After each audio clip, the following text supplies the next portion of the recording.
use of all that stuff. But mind you, I'm really a religious man too. I know there's a God. I felt him out alone in the desert at night, the tremendous mystery. And that's just why I don't believe all your neat little dogmas and formulas about him. To anyone who's met the real thing, they all seem to be petty and scholarly unreal. In a sense, Lewis agreed with the man, experience of God in the desert, and he believed he was turning with something real to something less real. In the same way, if a man once looked at the Atlantic from the beach and then goes and looks at a map of the Atlantic, he also will be turning from something real to something less real. Turning from real waves to a bit of colored paper. But here comes the point.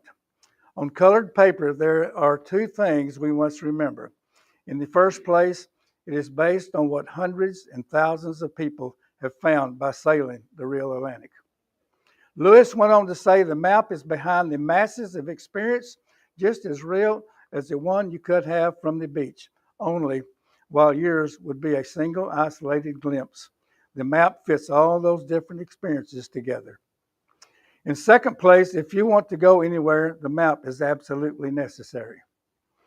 In a sense, as the Israelite people, as they are on the banks of the Jordan, about to take and inhabit the land of Canaan, God has given them a map on what they should follow when they enter the land. They could stay on the east side of the Jordan and look across and see the land, but until they crossed, they could not inhabit the Canaan. In other words, they could have been on them banks of Jordan forever and looked across and say, well, I can see it. I see God's, but and still they crossed. Followed that map, so to speak, that God had laid out for them.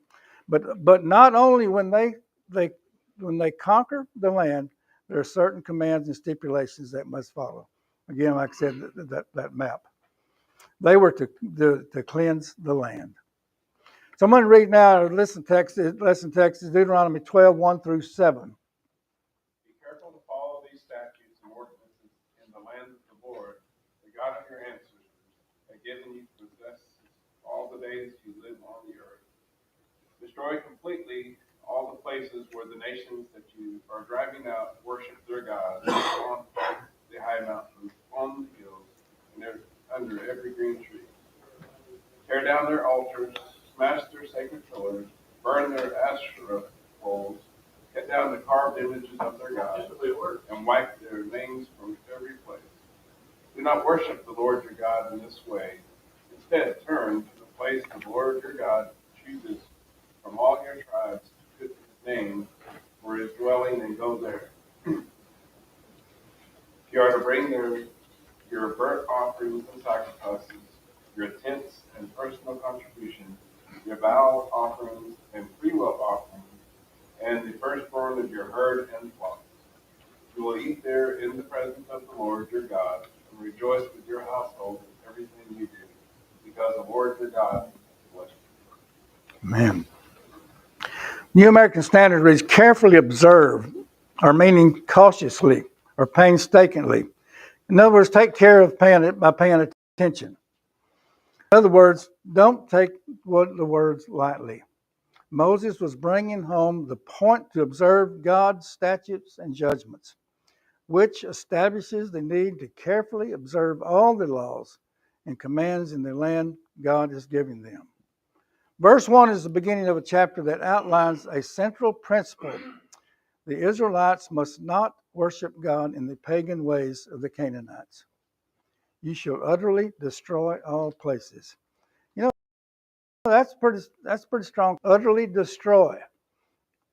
For Israel to honor God with their worship, there had to be places where they would refuse to worship. When Israel came into the land, they had to destroy the wicked, idolatrous places where the Canaanites worshiped their gods. The normal practice in the ancient world was to take a nice building such as a temple previously used to worship a prior god and simply make it in a place to worship one's own god. You know, we can see the dangers of that. You know, we can see the dangers of them. God didn't want any influence upon them. We said, well, we've destroyed this land. We've taken them. Here's their temples. We can just use them. No, he didn't want anything, any remembrance of anything. This was a people, even though they'd traveled with God for 40 years, they were still, you might say, impressionable. Uh, could be, but so yeah, easily strayed. Now, I've wondered, and when we had to be very careful with this. Remember when Caleb, my grandson, spoke, and he went on a mission trip, and his wife to Ireland, and he preached in a bar. Now, we had to be careful of that, but he said all the liquor was put up. There was no anything, and of course, like I said, I guess some people would have problems with that, and I can understand in a way, but I don't think we can go back to this and say, well, God's saying not to do that. That the facilities weren't there, and we've heard storefront churches and all this in the past, and saying Brother Jim's son-in-law, they started a church in Georgetown, started in a storefront. It's growing in leaps and bounds now. So we had to be careful. Like I said, when Caleb they preached in that bar or club, the alcohol was put up. It was not exposed. I saw, and I can remember what country western singer it was, but he claimed to be a Christian. And of course, I'm being judgmental, I guess, but he claimed to be a Christian. He was speaking on Charlie Kirk and all this, but yet behind him was a road, probably as wide as this, full of alcohol. Charlie, what? I saw the interview. I know what you're talking about. Yeah, the interview, and yeah, I can't remember his name. He's a country western singer, and claimed to be a Christian. Yeah, a little ironic. I mean, like I said, it's nearly this whole wall this wide, just with all bottles of alcohol. Yeah, there wasn't just a few beers. Yeah, I was thinking. I thought about what was that? I see my mind's going. What did Robert Jeffries call that Coke? Sight Coke, demon Coke, demon drink. Well, no, it wasn't Kid Rock. It was a country western singer. Charles was his first name. Charlie. No. It's a current western. No, that was years ago. This was a current country western singer. Yeah. Anyway, I'll think of it later. But anyway, I noticed that, and like I said, I guess I'm too judgmental. But we do have to be careful. It is we're careful, and it needs to be rid of the influences of Satan when we worship. But it says for Israel to honor God with their worship, like I said, there had to be places where they would refuse to worship. Now, the normal practice in the ancient world was, like I said, was to take a building that had been used in the worship of other gods and just simply use it. But God did not want the influence. That's what it was. It's the influence of these other false gods. But he commanded that the places of pagan worship to be destroyed, and that his people should not worship him in such things. In other words, there shouldn't be any reason to be worshiping these places because they're supposed to be destroyed. So on the high mountains and on the hills and under every green tree in the pagan religions of Canaan, outdoor shrines known as high places were usually dedicated to the Canaanite god Baal. But the Ammonite god of Molech and the Moabite god of Chemosh also were worshipped in some high places. Now, these pagan shrines were constructed on high places and mountains and hills in every green tree. Now, to the pagan nation, mountains and high places were where they thought heaven and earth met. In that, if they met on the high place, they were closer to God.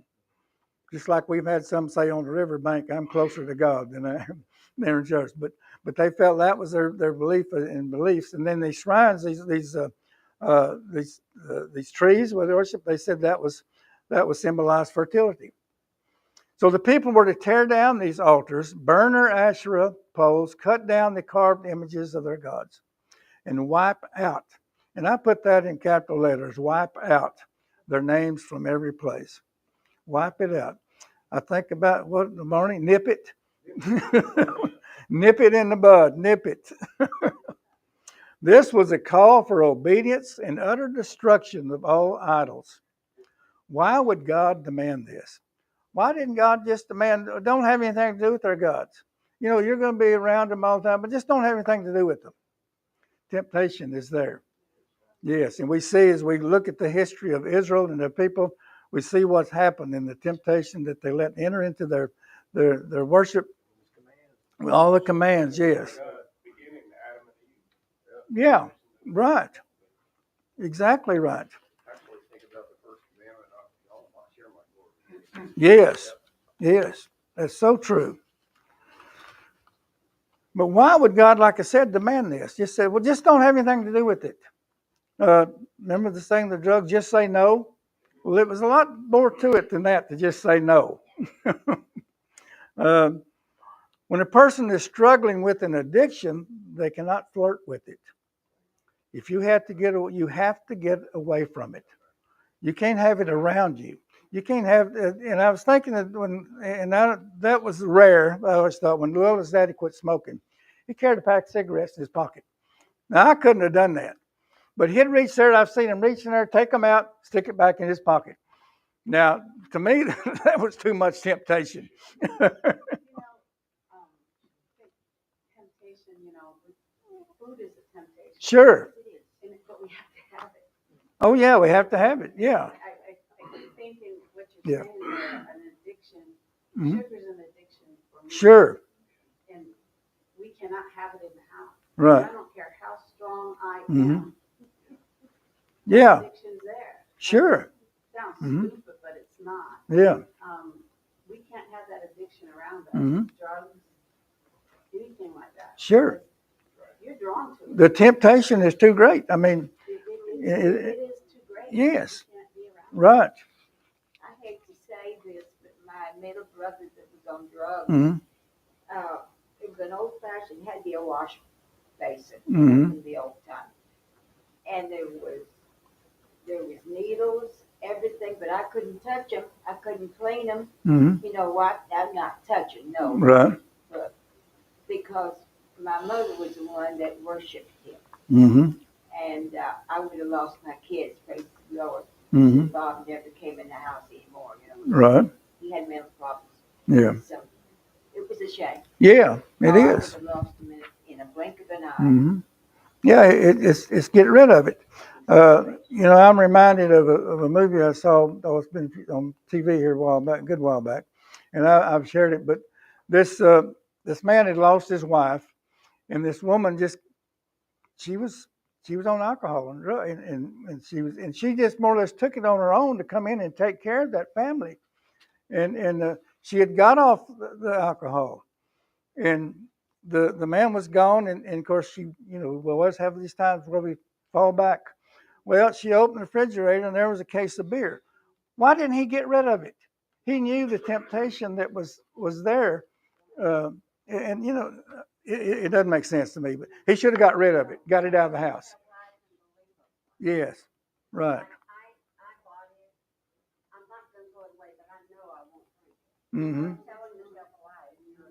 Yeah. Yes. Yeah, I know. Yeah. Yeah. It's gone. Connie's learning when she's gonna get my ice cream that I start learning how to eat her. That's right. But God knows us better than we know ourselves. And God knew the people of Israel better than they knew themselves. That's why he said, get rid of it. There was a specific place God chose where Israel was to worship him. It wasn't left up to their feelings or preferences. At Mount Sinai, Israel built a tabernacle according to the pattern God gave them. That God-ordained place of sacrifice and worship was carried by Israel to where God guided them. Like the worship of believers today, Israel's worship was based on what pleased God, not on what pleased the worshiper. And we'll go into that a little deeper later on, but that's so true. We look today, so many are looking about what pleases them instead of what pleases God. At this point in Israel's history, the place was not named, which underscores the importance of the one who would choose it, namely God. God would choose the place where they were to worship.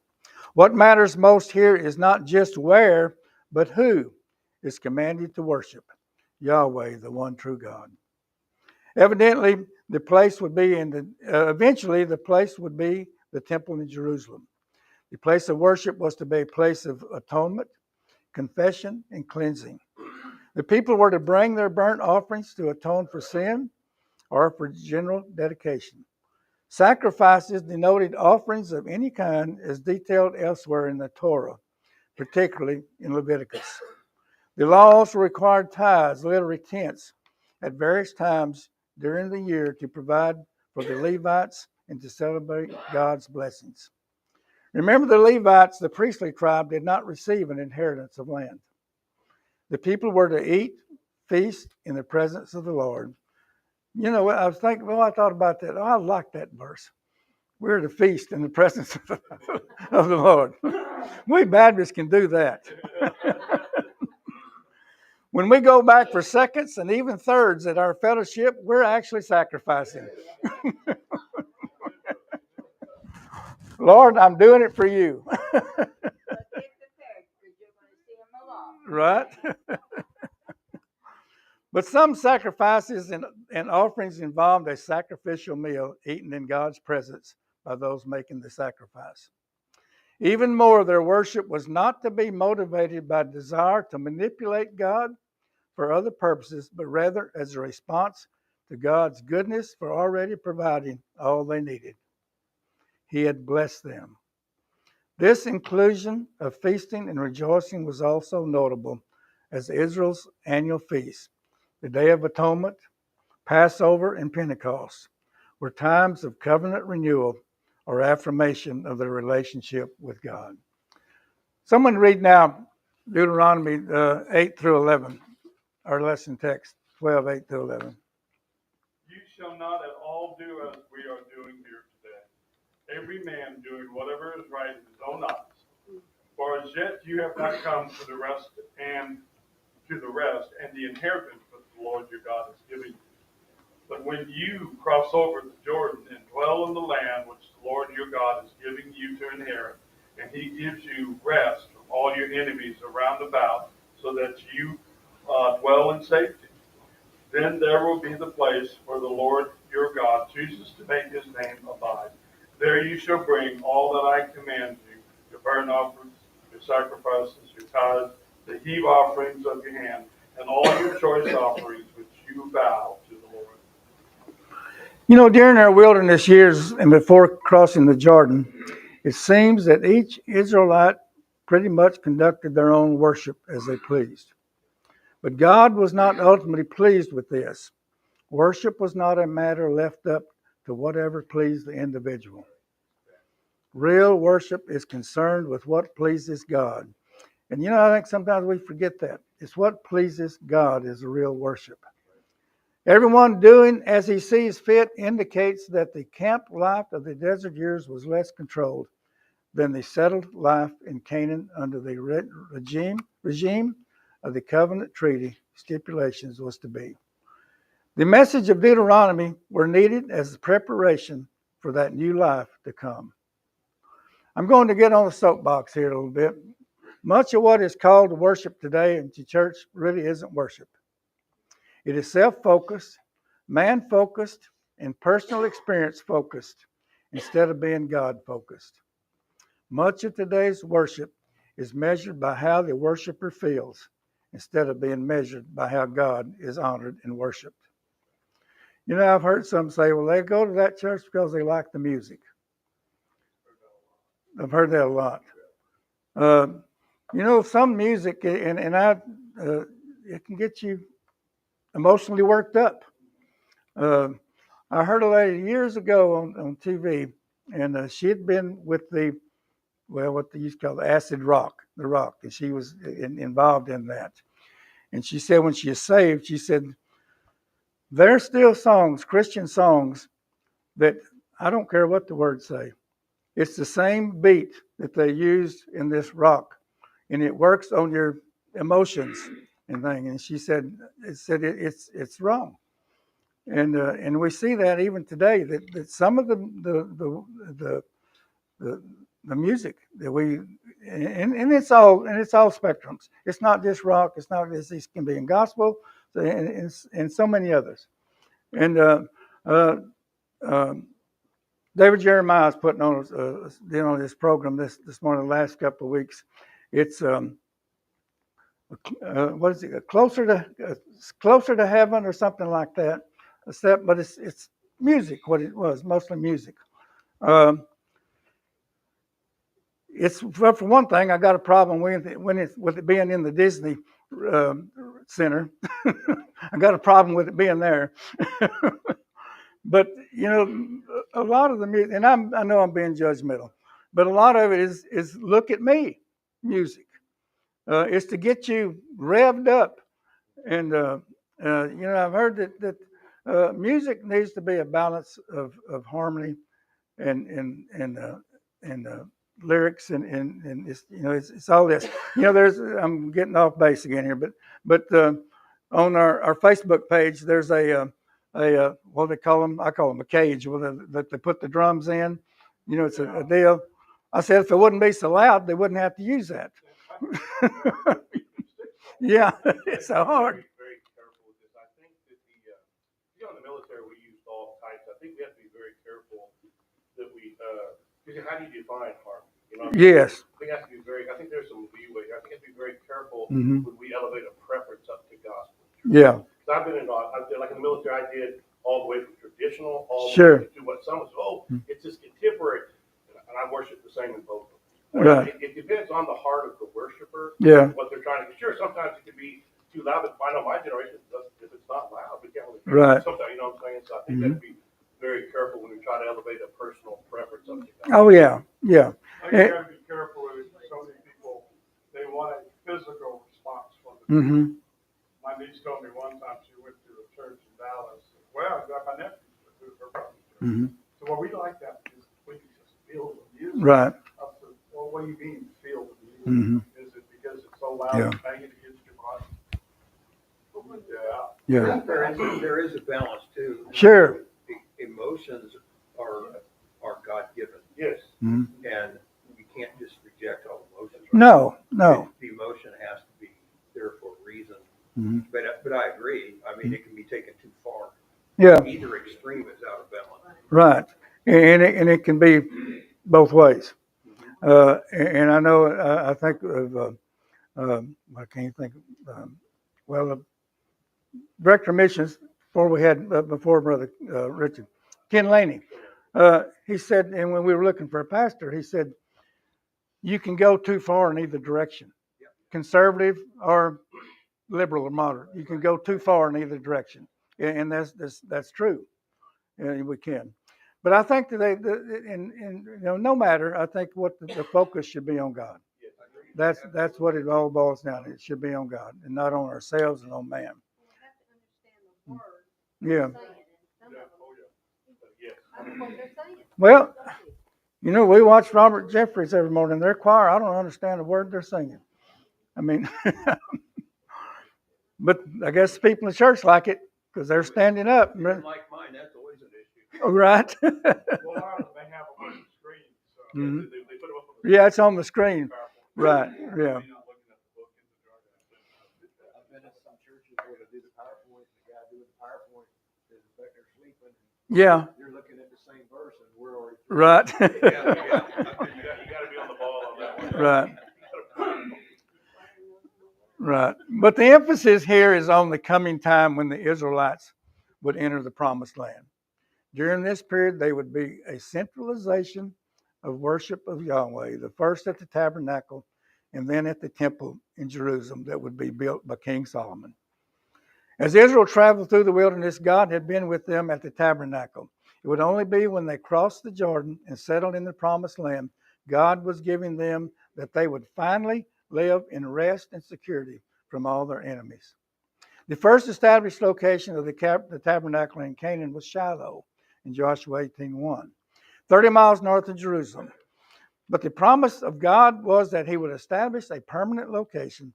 The Lord would choose a place to have his name dwell. That brings up a question. I'll kind of maybe get in, but Does that mean some people, can they misinterpret that that's where we go to be with God? Is that temple? Is that where God is confined? A lot of people misinterpret that. Yes. Yes. A lot of people that come to church on Sunday think they're Mhm. coming to count of God. Right. But if He's with you in your heart, you can count Anywhere. Anywhere, sure. Yes. But I am glad some people it draws them, that they Sure. search it. So Mm-hmm. they should be welcome in here, and hopefully that they will learn that, hey, it's not just this place. Yes. Yes. Take it with Right. And one of the points I never thought of really, one of the points of a centralization place for the worship of the Lord was to protect the Israelites from the dangers of being pulled into the praxis of pagan religions and becoming acclimated to the surrounding pagan cultures. There would be a place where the Lord your God chooses. A particular place is important to worship. The man who tells himself, I can worship, here we go, Brother Steve, I can worship God just as well on the golf course. Is there no amen? Is a man doing whatever is right in his own eyes. Judges 17:6 and 21:25. In those days, Israel had no king. Each man did what he considered to be right.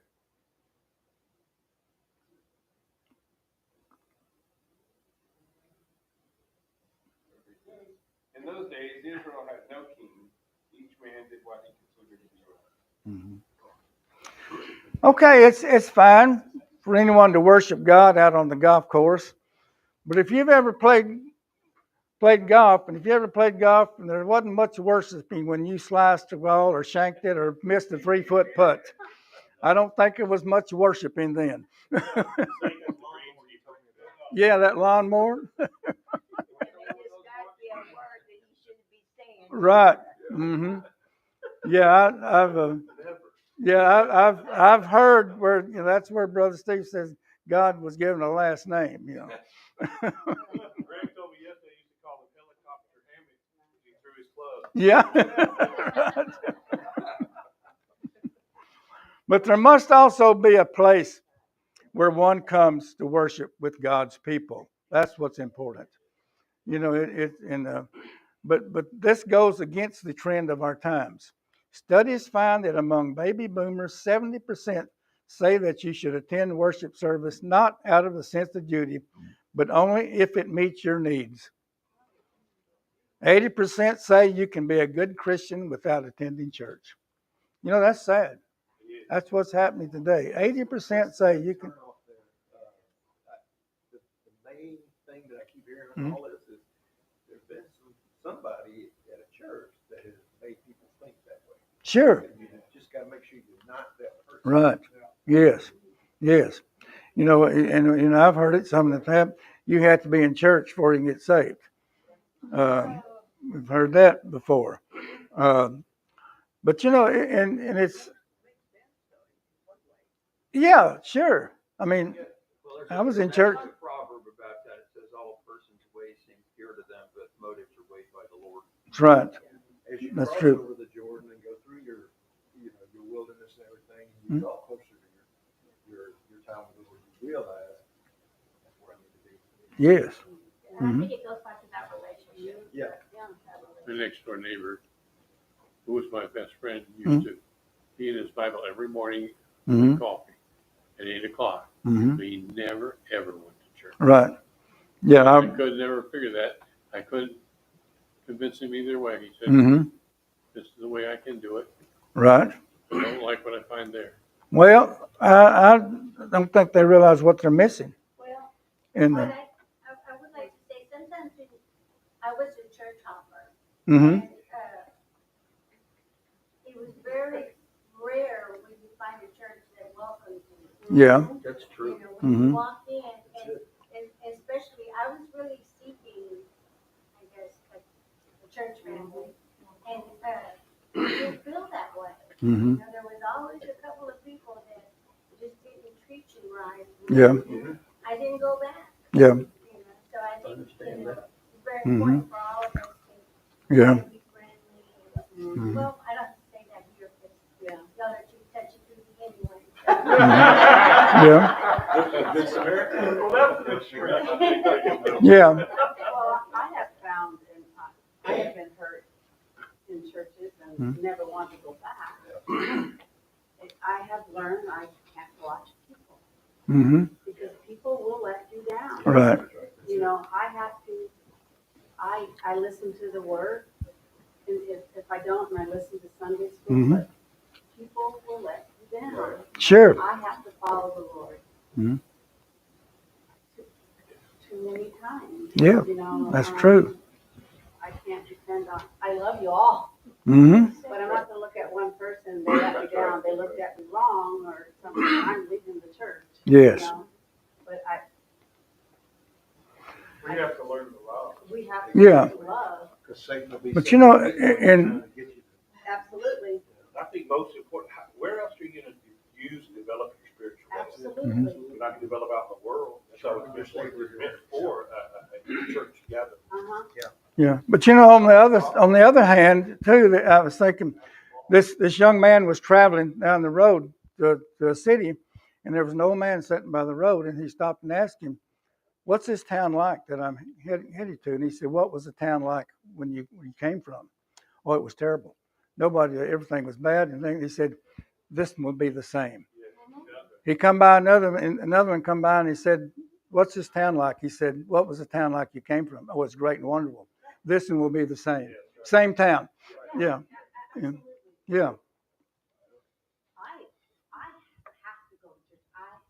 I have to. I get filled by being with people of God. Sure. I've Mhm. been without the church Yes. when we were looking for another church, Mhm. and I can't do without. Right. I have to be here. Sure. The people that don't come all the time are missing out. Mhm. That's all I have to say. But Yeah. anyway, so. Right. I get Well, to go to church. what? I get to go. Get to go to church. That's right. I don't have to. I get to go. Yes. What would happen if we decided to close the doors of the church and decided to stay at home and watch preaching on TV? Oh, that's probably turned into watching football. Mm-hmm. When they come to church, forget about football. No, be careful there. You're going to meddling now.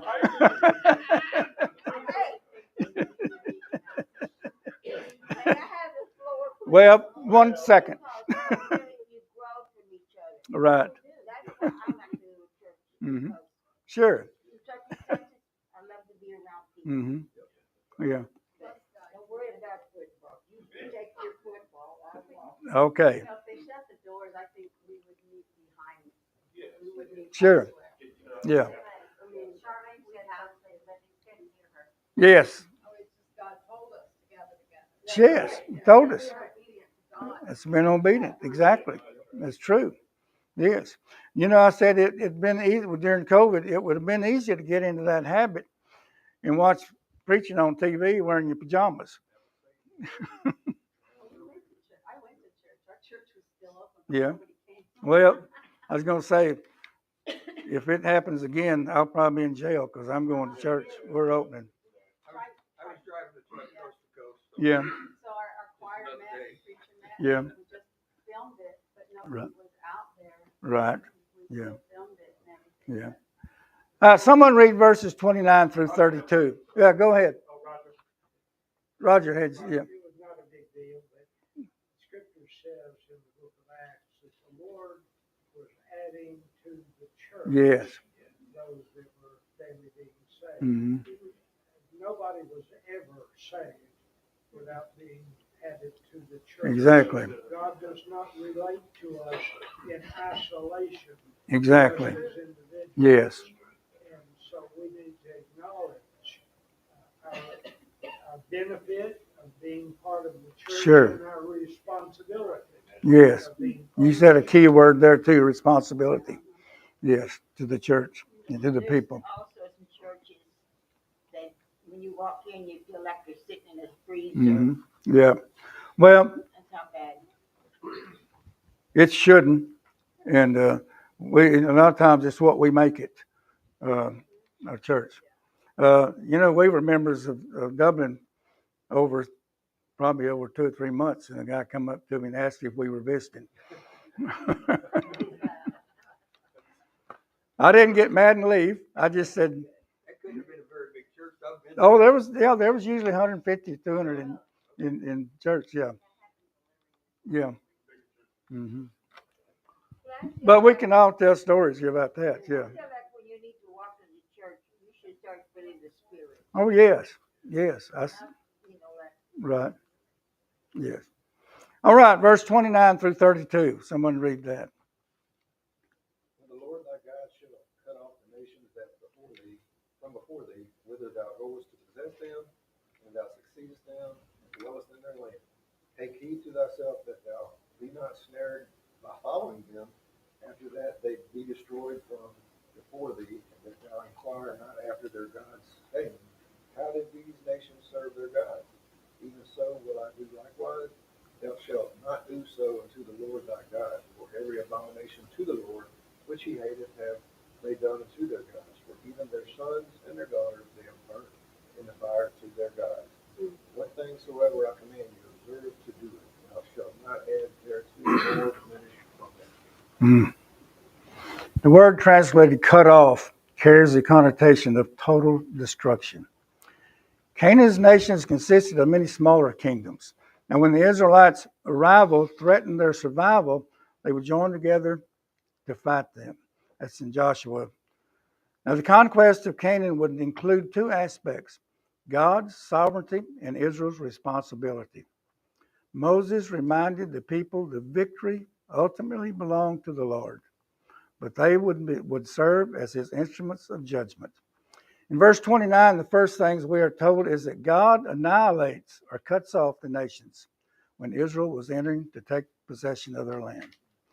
It was only after the nations of Canaan were defeated that centralization of worship of God could be established and undertaken without the threat of Israel being lured in idolatry. But as the following few verses make clear, the destruction of the pagan peoples and the Israelites' possession of the land would not totally remove Israel's inclination toward idolatry. Sad story. It would not totally remove their temptation of idolatry and falling into idolatry. In verse 30 and 32, it says a stern warning from God to the people. Don't fall into Satan's trap, is what he's more or less saying. The warning to be careful not to be ensnared or trapped by foreign gods, as would be illustrated in its history as a nation. Because of their past inclinations, even inquiring, how did these nations worship their gods? They were curious. How did they worship their gods? It would be a grave danger to the Israelites to even question and wonder. You know, I'm reminded of those saying, curiosity is what killed the cat. Or the grass always looks greener on the other side of the fence. You know, my daddy had a cartoon. There's a corner where four fences came together. And there was a cow on each side of the fence, and there was one blade of grass on each side, and every cow had their head stuck through the fence trying to get that one. All the grass looked the same, but but aren't we kind of typical of that too? The grass is always greener, you know. Yeah, that's better looking grass. But so don't fall into Satan's trap, is what God's saying. Saying because of their past inclinations, even inquiring, like I said, how do these nations worship these gods? They were curious. How did they worship? Leave it alone. I'll just try it one time. It won't hurt anything. Come on, just try it once. It won't try. I had a friend try to remember that. Well, the truck drivers, y'all are wearing them. I didn't say you took them. I say you wear them. The bennies. Bennies. They're supposed to keep you awake. I don't know what. Coffee and sunflower seeds. Yeah, yeah. It is. It's a pill. It helps to keep you awake. It was stimulant, Yeah, it's stimulant, like no dose and all that stuff. But I had a friend try to get me to take one. And I said, no, I'm not. But I had another friend that drove a truck. He said, you know, it was time to quit taking them when I'd stop out in the middle of nowhere for a red light, and there was nothing there.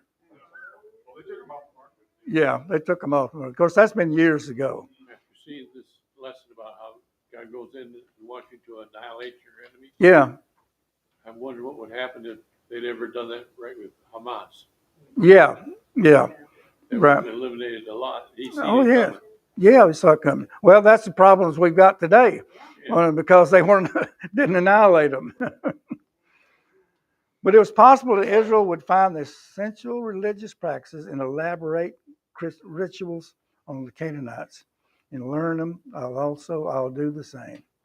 However, God's warning was intensified by his reference to every detestable act, illustrated by the horrific practices of child sacrifice. That'd be enough to think that would be, when they sacrifice your child, and our, even history says that even that some practice that. Isn't that what we're doing now? Sure, abortion, same thing. It's the same thing. Right, exactly. It's the same thing. We're sacrificing our children, and it's, I don't know. It's just beyond me that people can do that. To say that's just a glob or an embryo. Well, that's because they've taught evolution for so long. Mhm. It hasn't evolved into a human yet. Right. Okay. Well, I remember, was it 7 or 8 states that allow abortion pre-birth up to the end of the 9 months? And some of them are pushing for up to 2 years after. Yeah. You don't like this job? Well, there was a former governor in Virginia. He was a pediatrician. He said, we'll go ahead and let the woman have the baby. We'll set it over her and let her decide whether she wants to keep it or not, and whether to put it to death or not. I mean, sometimes I want to watch God's judgment on these people. I'm tempted to watch. All right, where are we? Okay, the book of Jeremiah and Kings strongly condemns these child sacrifices, viewing them as an abomination and a practice that was not commanded by God.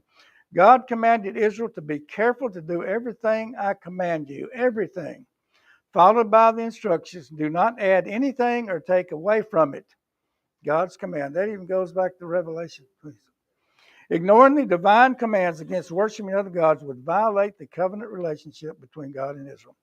The first 2 of the 10 commandments, and y'all help me. I was saying Shema last week. Is Shema? Okay, thank you. I'll probably look that up and then I forget. Shema. Y'all know what I'm talking about. It demands single-minded allegiance to God. Anything else will be a treasonous violation of their covenant. Let's look. We got just about 5. Let's look at some additional commands God gave to his people.